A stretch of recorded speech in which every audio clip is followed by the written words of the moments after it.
Hi, and welcome to another Adult Digital Book Talk. My name is Susan Versen, and I'm a reference librarian here at Massanutten Regional Library. So as you may know, I love retellings. So that can be anything from myths to fairy tales to classics. And the classic I'm going to talk about today is Pride and Prejudice. So Pride and Prejudice is one of the most popular books ever written.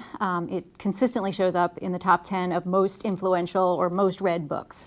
It was written in 1813 by Jane Austen, and it follows the lives of the 5 Bennet sisters, primarily Elizabeth Bennet and her on-again, off-again romance with Mr. Darcy, and then also the lives of her sisters in Regency England. So there are 3 categories of retellings I'm going to go through today. There's one set which is following the story, so what happens after the end of Pride and Prejudice. And then there's retellings in a different culture, a different time period.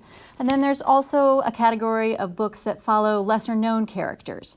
So we are going to start with the ones that follow the characters after the end of Pride and Prejudice.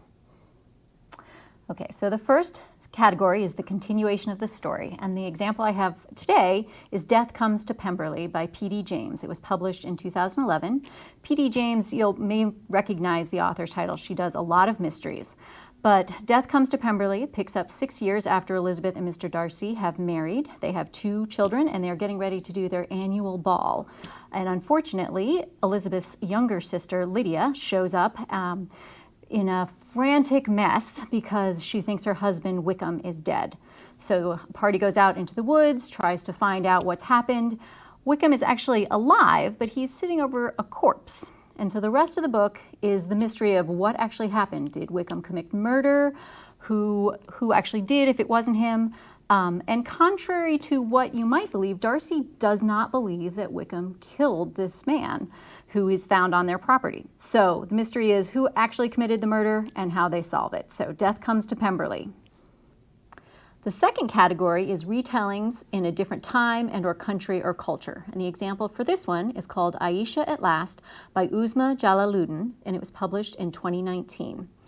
This story follows Aisha Shamsi, who is a poet, but she's not really writing a lot of poetry. She's given it up for a teaching job. And she has a very large, boisterous Muslim family, especially her cousin Hafsa, who's much younger, very flighty, very focused on getting married.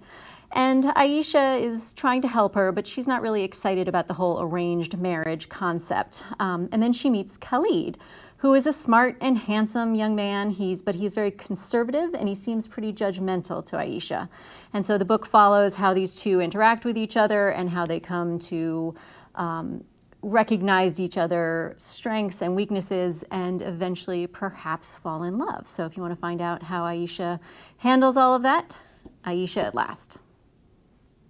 The third category is stories of less important characters. So this book is The Clergyman's Wife by Molly Greeley. It was published in 2019. And this book follows the life of Charlotte Lucas, who, if you remember from Pride and Prejudice, is one of Elizabeth's best friends. And she marries Mr. Collins, who is kind of the odious suitor and shows up, and he's actually going to inherit the Bennet estate. And he tries to court Elizabeth, and that goes terribly. And Charlotte, in the end, accepts his proposal of marriage. So this is after she's moved with Mr. Collins back to his life on the estate of Lady Catherine de Bourgh, and how she handles life as a clergyman's wife, as well as thinking about the choices she's made to get married to a man she doesn't really love. So it follows their relationship. And then she also meets a tenant on the estate who she starts to develop feelings for. And so she has to make some decisions about how she's going to live her life and what she's going to do. So if you want to find out how Charlotte goes on after the end of Pride and Prejudice, The Clergyman's Wife is the book for you. Well, thank you for joining me today and hearing about all the different kinds of Pride and Prejudice books you can keep reading. You can find more on our website. There'll be a direct link to a reader's advisory. So I hope you enjoy these books, and happy reading.